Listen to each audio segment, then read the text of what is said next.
All right, so you saw this alluded to in the class today that, it's that what we're talking about can be very useful if you're studying populations. I think this one was, I'm recalling, this was the day I was out and I recorded a class about Leslie matrices. It was the matrix modeling section. So hopefully people watch that. And if not, that's okay. We're going to reintroduce the idea of a Leslie matrix. This is just a particular matrix that when they use the word Leslie, it's usually meant to describe a matrix that's modeling a population, and a population with usually divided into age classes. So I think I've said before about the squirrel population on campus, so I'll just use squirrels as my subject here. So imagine we're studying a squirrel population divided into two age classes, juveniles and adults. And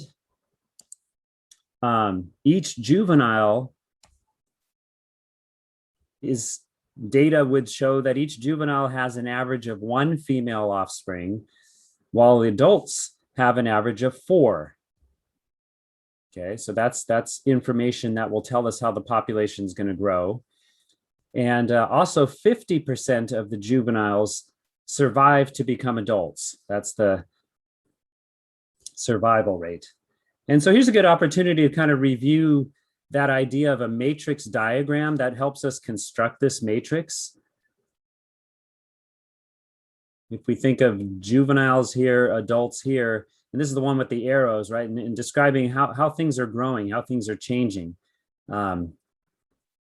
So maybe we can start with this, right? So 50% of the juveniles survive to become adults. So as each time interval happens, we know that 50% of whatever my juvenile population is going to go into the adult population.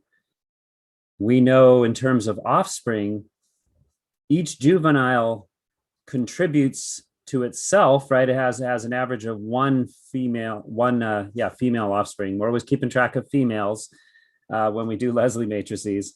So we could put like a 1 there. And then the juvenile population is also being replenished with the adult population contributing 4 offspring, which I guess would go in the juvenile category as well. So it looks something like that. And in that section, I forget what it was, 8.5 or 6, you should be able to take this and then describe that in a matrix, which still to me, the only way I can make sense of this is I have to imagine, even though you should be able to do this, I have to imagine what's going on is that this matrix with these dynamics would end up getting multiplied by, so I'm going to just add to here, whatever my previous juvenile population is, what did I say, J sub t, and my previous adult population. And when I multiply my matrix times the previous one, that is going to tell me, I'll just put this times this is going to tell me my next population size, J sub t plus 1, A sub t plus 1. Okay. So let me get rid of this L. This would be L, just that matrix. And so the way we multiply, right, if I wanted to find the next population of juveniles, we know that's going to come from every juvenile is producing 1 into the next generation. So that 1 would go there, right? Because 1 times the previous juvenile population is going to give me another juvenile. And then 4 adults are going to give me every adult having 4 juveniles. That would get multiplied by A sub t and would also go into the next group of juveniles, right? This row times this column would tell me that. And then as far as the next population size of the adults, we're assuming all the adults, eventually die, but they are getting 50% of the previous juvenile population. That could go right here, 0.5 because that would get multiplied by this, and then none of the adults stay in the adult category.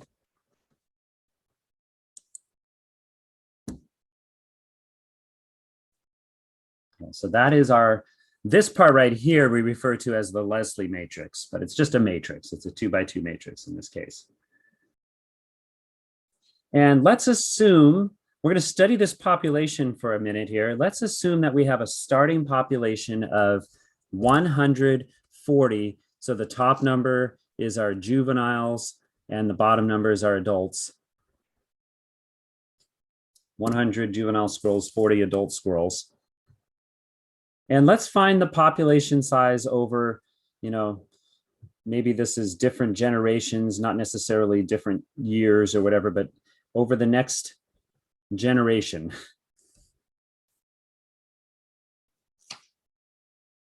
So to find my population after one generation, what I have to do is take my Leslie matrix times my initial population.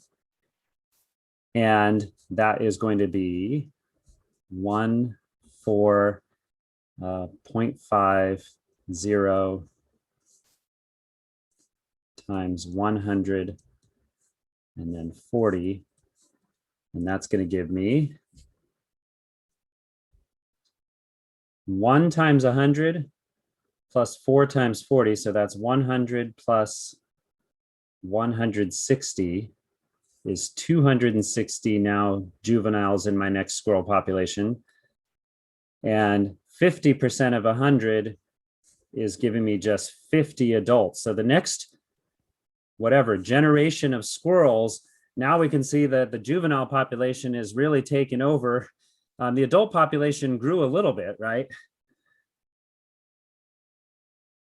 But let's see what happens in the next population. So if I wanted to do n sub 2, so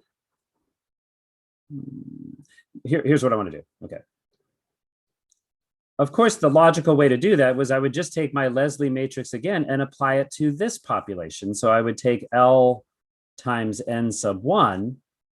Here's what I want you to do in your notes. Leave a little space in here because I'm going to come back and fill this in a second. But let's just do the obvious thing here, which would be just to take the same matrix dynamics applied to my initial population. I'm sorry, not my initial, my population when t is 1.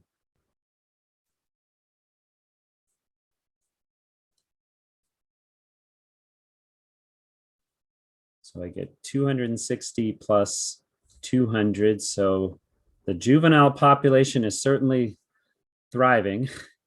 And now look, my adult population, because I'm getting 50% of the juveniles, right? Now it's doing better, right? Now it's grown to 130.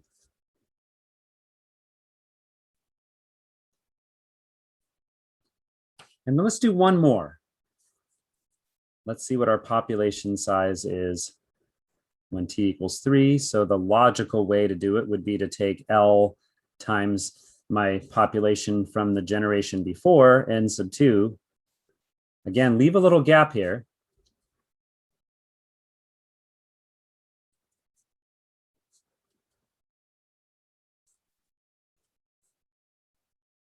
So now this comes over here.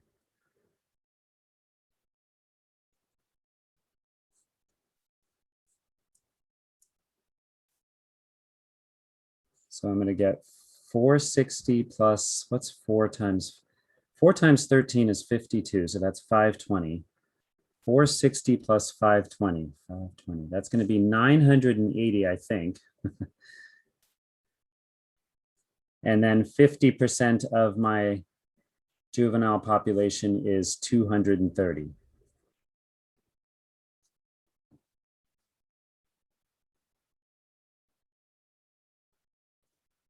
And so if you think like a scientist here, right, if you're studying these squirrels, you notice the population after 3 generations, you start thinking, making some hypotheses here, right? Well, certainly it looks like my juvenile population is not in any danger of dying off here, right? They keep growing, and it looks like my adult population is growing, albeit at a slower pace, right?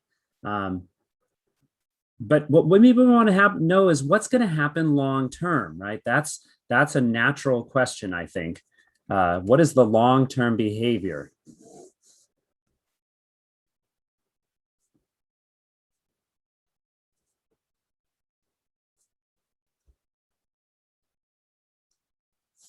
Of both populations. When I say both, I mean juveniles and adults.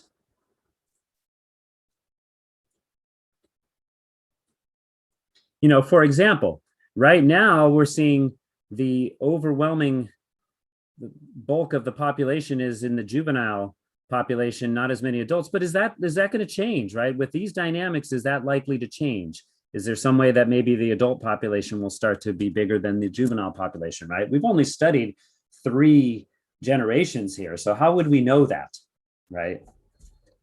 And so to do that, what we want to do is basically, you know, for example, what if I wanted to know the population? I am going to do this in a second. After 10 generations, right? Or what's the population after 100 generations? You know, the way we're doing it right now, if I wanted to know the population after 10 generations, you're going to have to tell me the population after 9 generations, aren't you?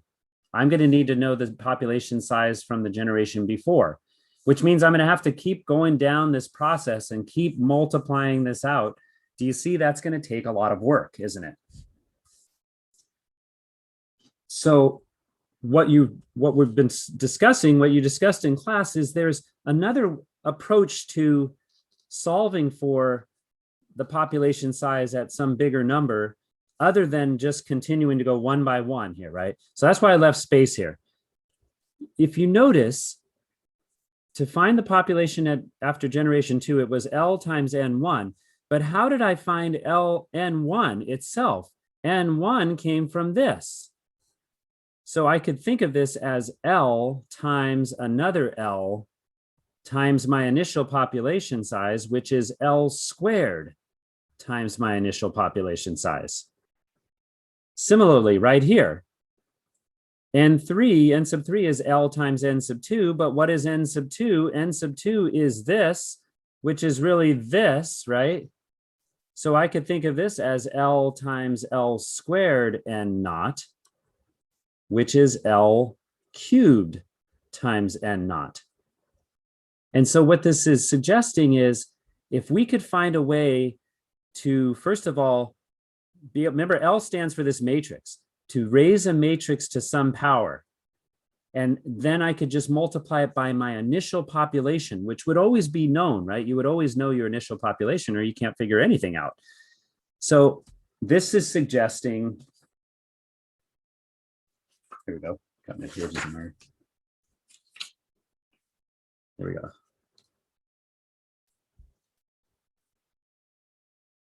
So what I was pointing out here was, to find your population size, you can either take your matrix times the previous, right? This would be the previous population. And this would be, you know, the one you're trying to find, right? My population. Or, as we saw there, you could find your current population by taking your matrix to that power times your initial population. Matrix to a power times this is my initial population. And this is what we're focusing on, right? This is what's meant by what's this iterated matrix. That's what it is, right? Iterated means you're multiplying the matrix by itself multiple times. That's iterations. Okay.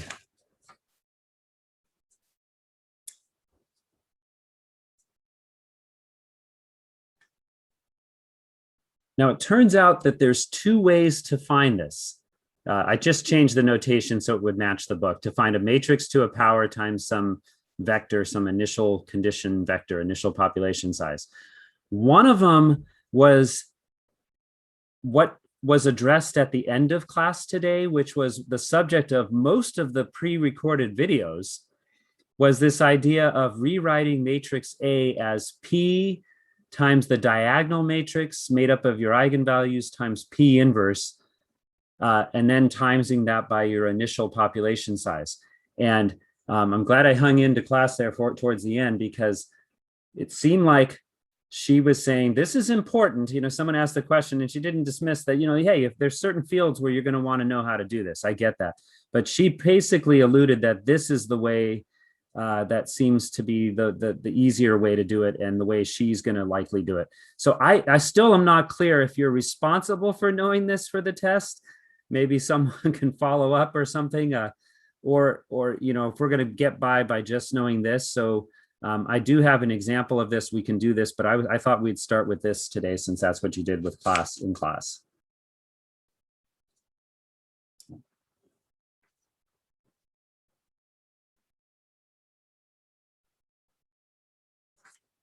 All right. So in order to do this, and so what this says is, and to me, this makes more sense in the terms of, remember how we want to think about what an eigenvalue means. What an eigenvalue means is if you take a matrix times a vector, it's the same in certain situations, times a special vector, right? Times an eigenvector. That's the same as taking your eigenvalue times that vector, which essentially means that in certain cases, if you're working with eigenvalues and eigenvectors, if you compare both sides of the equation, that means you can treat a matrix like a number, right? This is a matrix, that's a number, which is super handy, right? So to me, this gets more at the idea of what an eigenvalue is, because if you wanted to take a matrix to a power, this says I could replace my matrix with lambda, right? With an eigenvalue to the power. Now, what's the only issue is we know that each 2x2 matrix, there's two eigenvalues, right? There's a lambda 1 and a lambda 2. So it kind of makes sense to me that if you want to do a matrix to a power, you got to consider both of them, lambda 1 to the power, lambda 2 to the power. But of course, they have to be multiplied by their associated eigenvectors.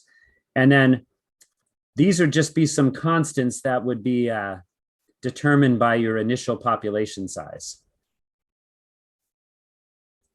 So that one kind of, to me, fits more the theme of what an eigenvalue and an eigenvector is. This, while it works, kind of loses the concept, I think, of this in the math. So it's not my favorite either. I was kind of hoping she would emphasize this. All right, so if you haven't started already, let's go ahead and find the eigenvalues for this vector. I'm sorry, for this matrix. And we know that's going to come from the determinant of A minus lambda I, which in our case is going to be the determinant of,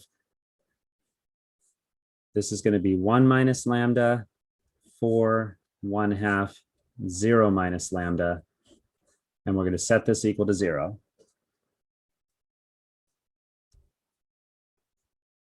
The determinant is the product of your main diagonal, so 1 minus lambda times negative lambda, minus the product of your off diagonal. I changed the 0.5 to 1/2, right? Same thing, 0.5 is 1/2.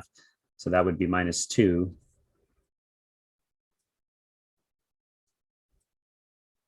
And if I distribute this in, I end up with lambda squared minus lambda minus 2 equals 0.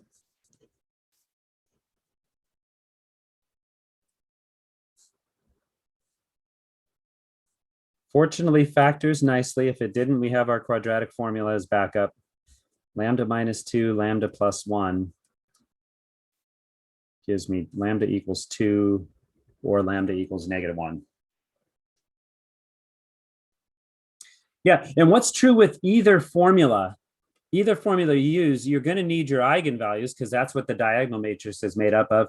And you're going to need your eigenvectors, which here is clearly, we're going to put those in here. And that's what P is made up of, is your two eigenvectors. So, you don't cut any steps either way, you still need both of your eigenvalues and your eigenvectors. So in that sense, one isn't better than the other because you still need to calculate all of that stuff. I just think that this gets more at the idea of what an eigenvalue and eigenvector does. Okay, so let's just, it doesn't matter which one we call lambda 1, but since I put the 2 first, we'll call lambda 1 equal to 2. And we're going to use our definition. A times V1 equals lambda 1 times V1. So we have my original matrix, 1, 4, I like 1/2, 0, times x. Okay, last time I was using x1, x2 because that's what the book does. You can use x and y if you want to. Makes it look a little bit cleaner.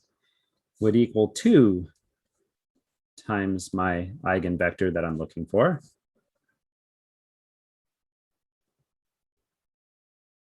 Which gives me 1x plus 4y would have to equal 2 times x. Okay, and using this technique, I know in class she wrote out both of them. You can if you want, but you don't need to. Many times, as long as you can get an equation that links x and y together, you can get some kind of a relationship. If you get that from the first equation, the first multiplication, that's fine. You know, that's all you really need. So if I subtract this x over, 4y is equal to x, which says the same thing as x is equal to 4y, that's really all I need to get my eigenvector, because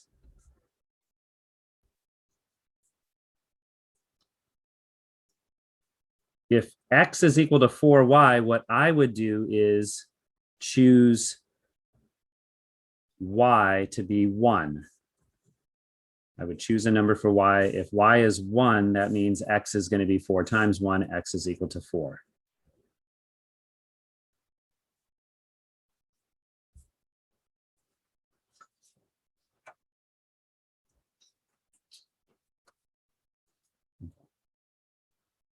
So go ahead and find your second eigenvector. Drink there.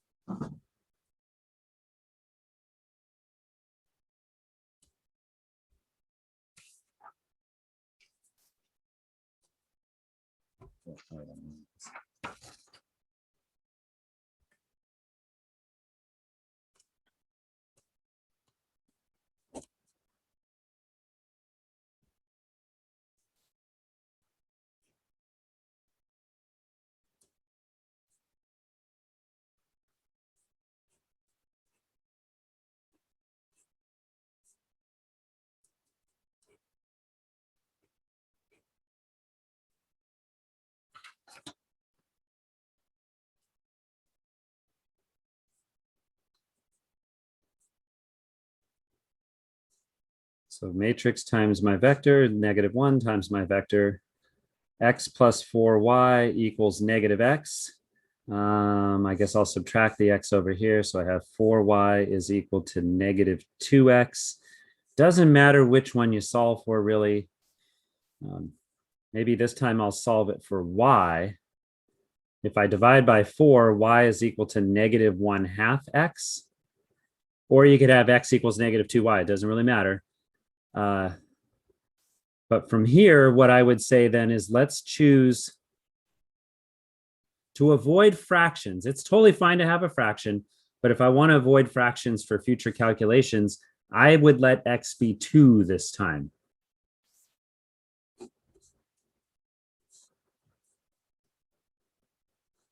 So my vector, because if I let x be 2, -1/2 times 2 makes y equal to -1.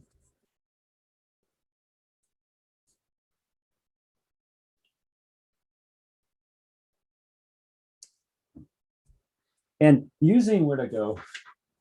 Nope.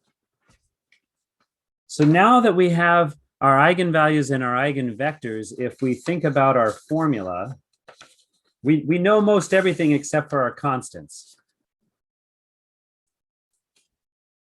This was the formula we had here. We know, so to find our population size at time t, it's going to be C1 lambda 1 to the t times V1 plus C2 lambda 2 to the t times its eigenvector. So we know now that n of t lambda 1 we had was 2.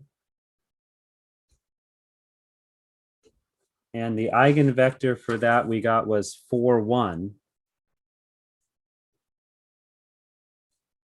Plus some constant C2.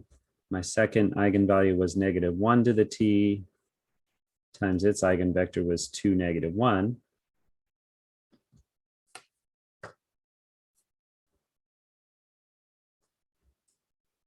And in order to solve for our constants, what we need is a population at some point in time. We actually computed 3 of them, right? We computed, well, we did this on our own, right? So we know that the population when t is 1 is 260, 50, when t is 2. So we could plug in any of those for t, but the easiest one would be to just plug in n sub 0, because that was given in the original problem. So n0, which was our original population of 100 juvenile squirrels, 40 adult squirrels. Now keep in mind, this means t equals 0, right? That when I put n sub 0, that's t equals 0. So this would be equal to C1 times 2 to the 0 times 4, 1 plus C2 negative 1 to the 0.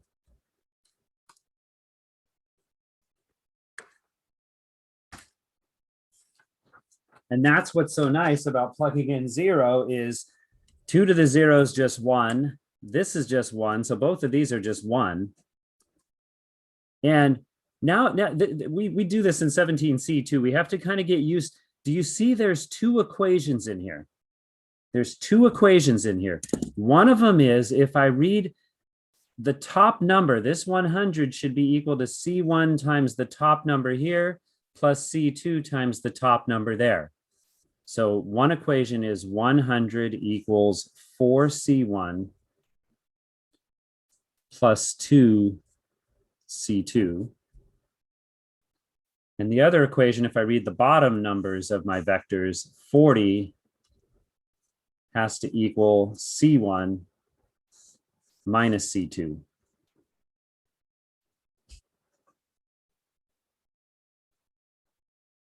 And now we just have 2 equations, 2 unknowns. So we need to solve this for C1 and C2. Using whatever method you want to, right? You could, for example, you could solve this bottom equation for C1 or C2, right? That would work. And then plug it into the other one. Here's what I'm seeing actually. If I just take this equation and divide everybody by 2, that's going to give me 50 equals 2C1 plus C2. I divided everybody by 2. Who knows why that's nice? What could I now do? I think this would be faster. What could I then do with these 2 equations?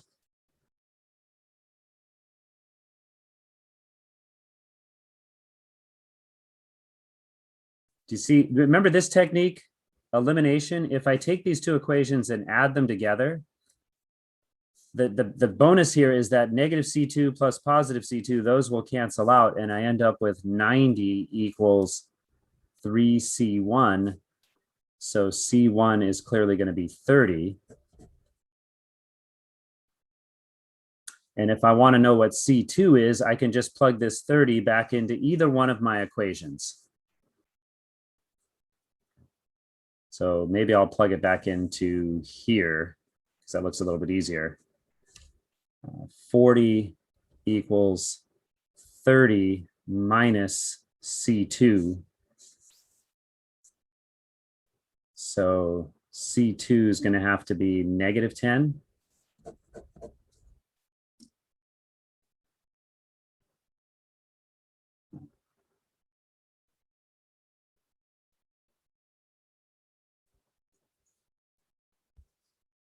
So now I have my general solution. Well, not my general, my actual solution for this squirrel problem.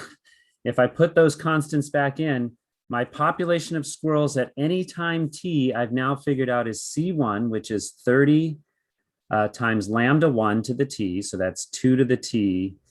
That eigenvector was 4, 1. Plus C2, which was negative 10 times negative 1 to the t times that eigenvector was 2, negative 1.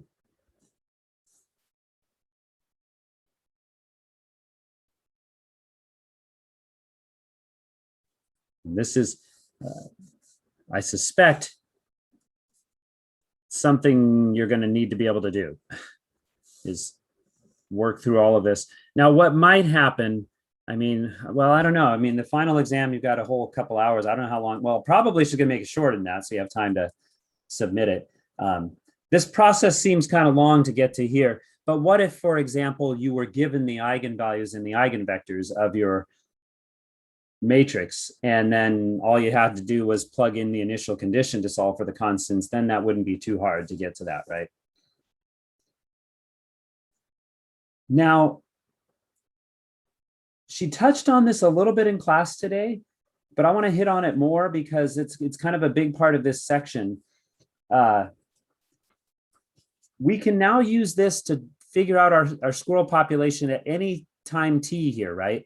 And what I was posing those questions is we're interested in what's happening to the squirrel population, each of the age classes, the juvenile and adult population sizes over a long period of time.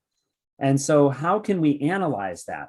Well, let's do this. Let's try to, now that we have a formula, one of the questions I posed was, what would be the population when t is equal to 10? So let's look at that. And also the population size when t is 11. So we can kind of see what's happening to the population size after when t gets bigger. And then we're going to explain what the larger eigenvalue and its eigenvector tells us about, I didn't finish that, about the populations, I guess, about how each, here we go, about how each age class grows.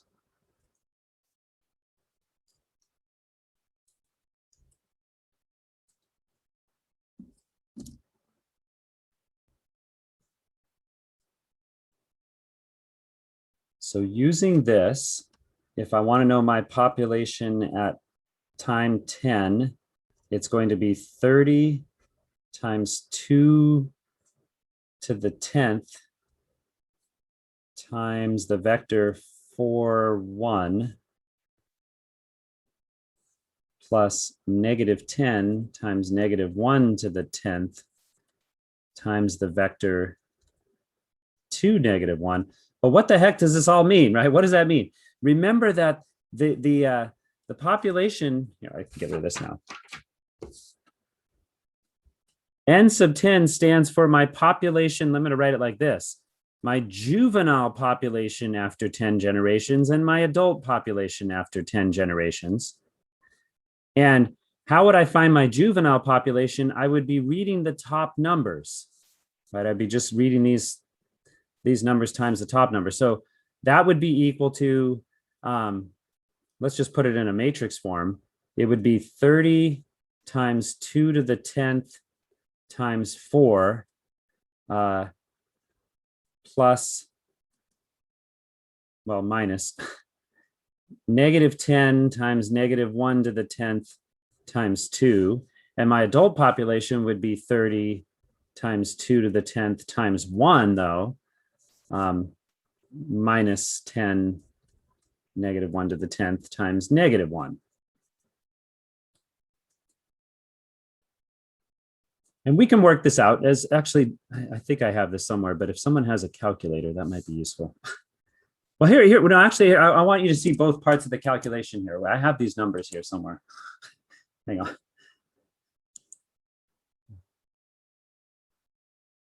Okay. So this part comes out to be, this number right here comes out to be 122,880 This part right here, well, we can do that. -1 to the 10th is just 1. 1 times -10, this is going to be just -20.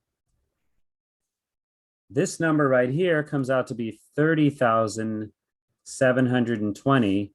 And it's pretty easy to work this out. This is just 10. It's going to be positive this time, though, because this mine, so plus 10. Whoops. Okay, so whatever, right? The final answer is, if I subtract 20 from this, it's 122,860 juveniles. That's a lot of squirrels, isn't it? 30,730 adult squirrels. Okay, there's your final answer.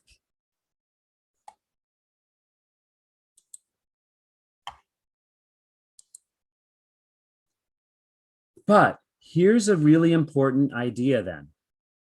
If we plug in, and so that answers the first question. I wanted the population size at 10, and now what I want to find is my population size 1 generation later, and 11. Okay, and that's just plugging into this formula, same thing, 30 this time times 2 to the 11th.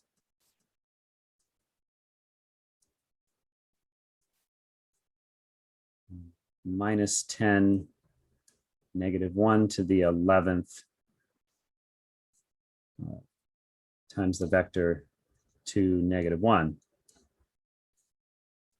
And let's do the same thing. Let's really focus on each population size. So my juvenile population at 11, my adult population at 11.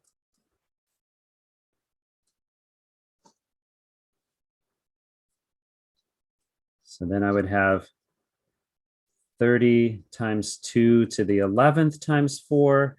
I guess this is going to be minus 10.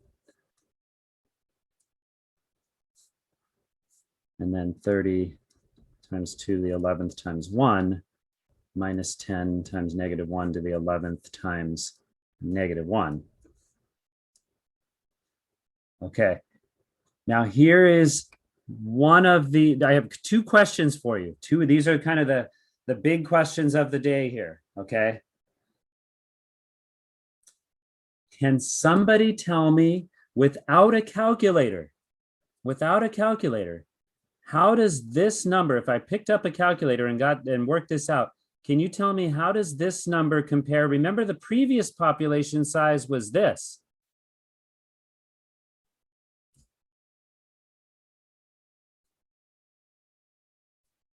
How can I, how do I, how about this? How much bigger, if I got a calculator, how much bigger is this number than this one? And the hint might be, think about where we got this number. We got this number from this, right?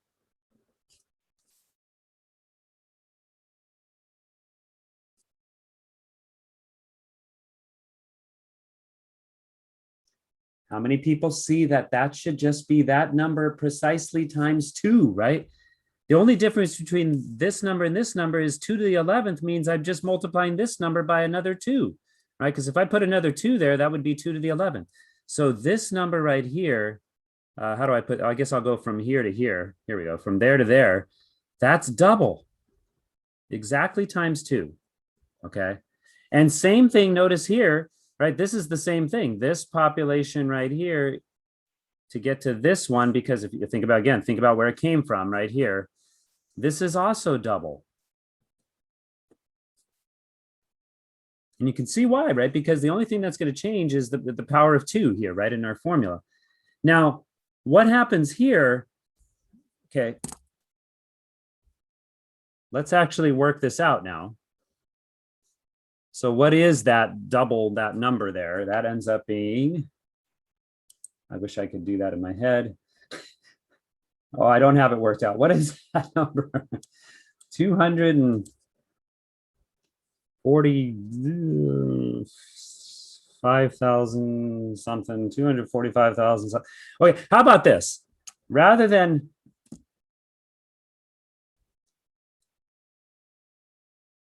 here we go. How about this? Here's what, without actually worrying about the number. How many people agree then that the juvenile population, let's start with that, is roughly, well, it's actually double, right?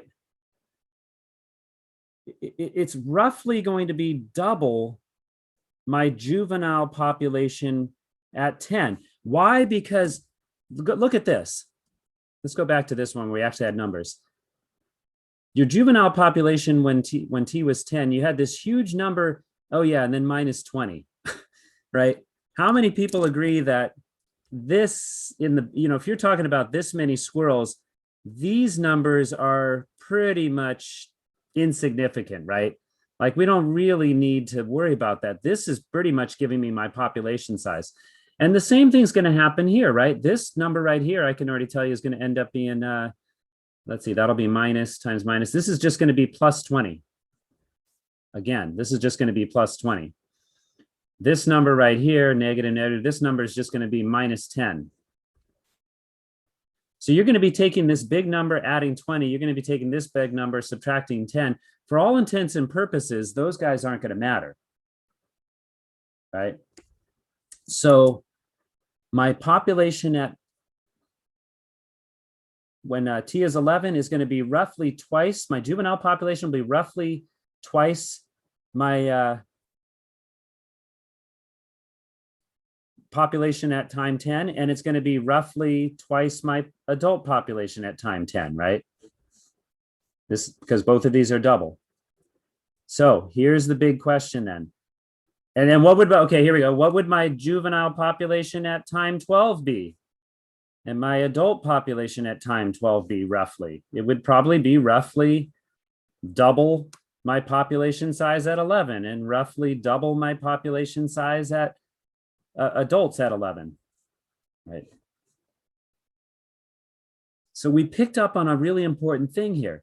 We can see what's going to happen in the long term. Once this starts to get to a bigger number and it's going to overwhelm this small number, right? Once these get into the big, huge numbers, my population in both age classes is going to roughly double.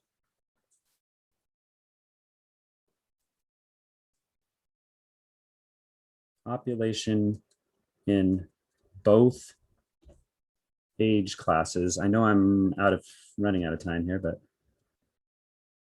almost done. Roughly doubles each time unit, let's say, or generation. Now, how do we know it's doubling? Where did that 2 come from? Why is it 2? Why is it doubling? If you go back to the formula, the reason it's doubling is because of this term, which was what? One of my 2 what?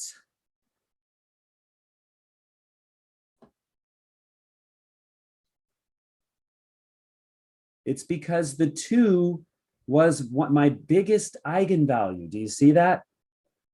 It's because 2 was my biggest eigenvalue. So we'll say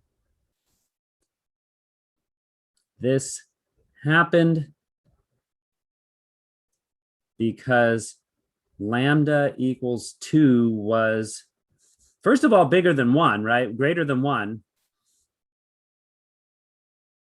Otherwise, my population would have declined over time, right? If it was 1/2, this would have been 1/2. My population would have been getting smaller.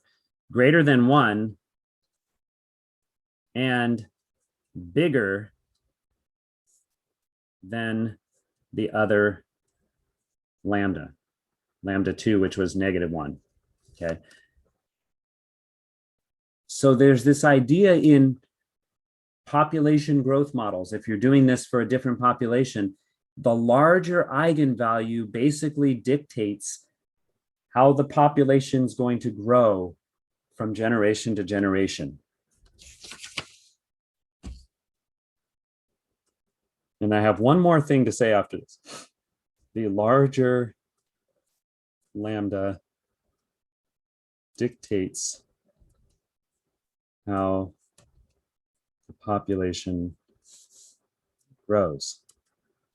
For example, if I had, on a different problem, if I had lambda 1 equals 3 and lambda 2 is equal to, let's say, 1/4, this one's going to dictate it. What it would tell me is my population size will triple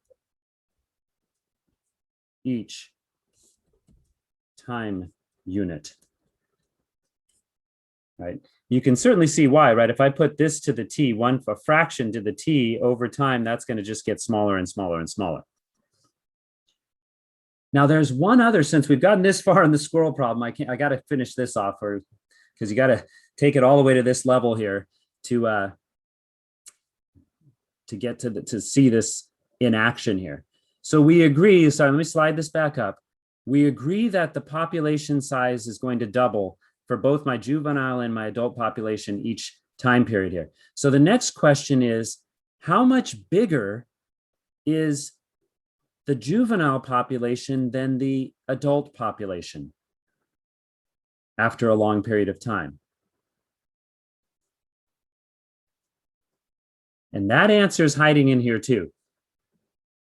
If we agree that as these numbers, the one with the largest eigenvalue is going to start to generate really big squirrel population sizes, and these are just going to be 20 or 10, that they're going to become insignificant. Let's just ignore that. How much bigger is the juvenile population here than the adult population size? In other words, if I divided this number by this number, what would I get?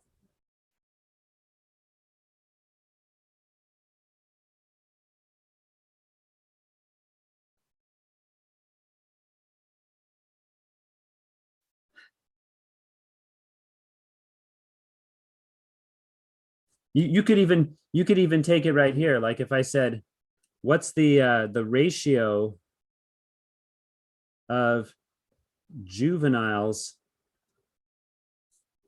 to adults? If you take 122,860, does someone have a calculator, and divide that by 30,730, I have an idea of what you're going to get roughly, but I don't think it's going to be exactly. Who has a calculator?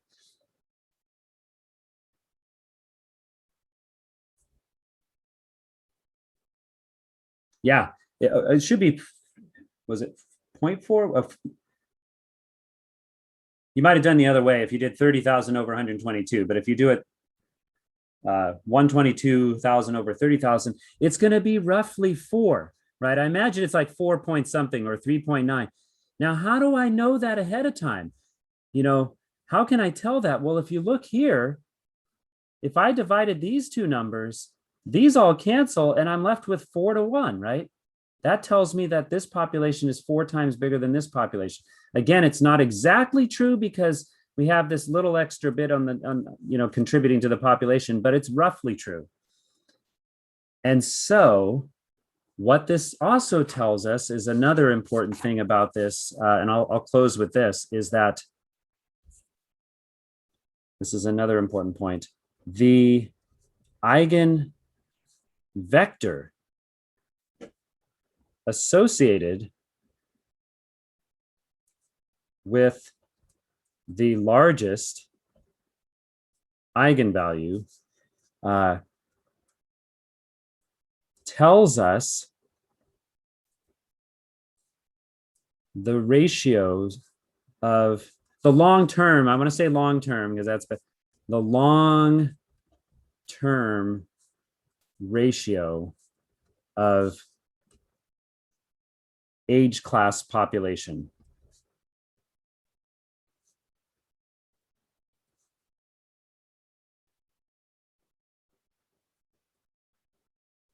So for example, for us, our biggest lambda was 2, and the associated eigenvalue was, the eigenvector was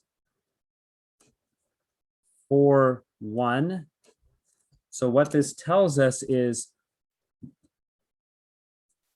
long term, we will, how about, I just like, maybe I'll just write it the way I said it there. The ratio of juveniles to adults is 4 to 1. For every 1 adult, you could expect this population to have 4 juveniles.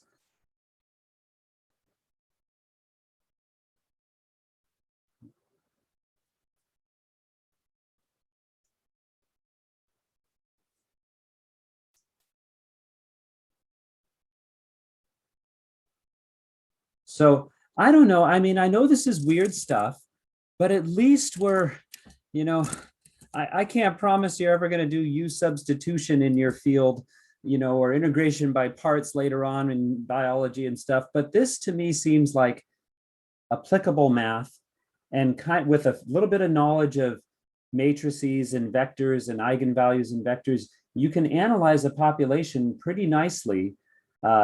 Given that Leslie, go back to the beginning, we had some dynamics in terms of offspring and survival rates, and you can quickly analyze that relatively quickly and figure out what's going to happen long term, right, with your two different populations. I think that's pretty cool.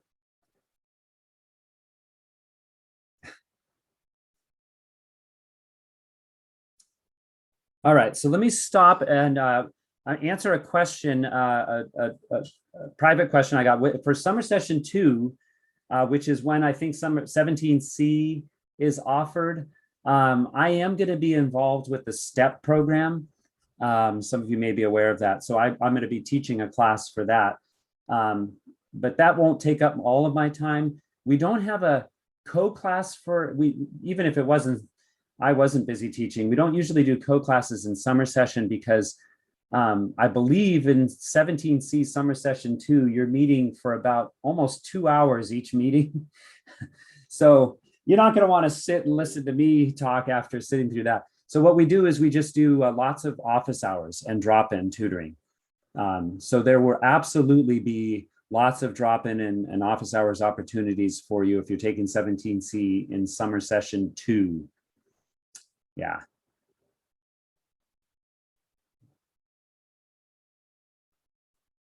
Any other questions? I should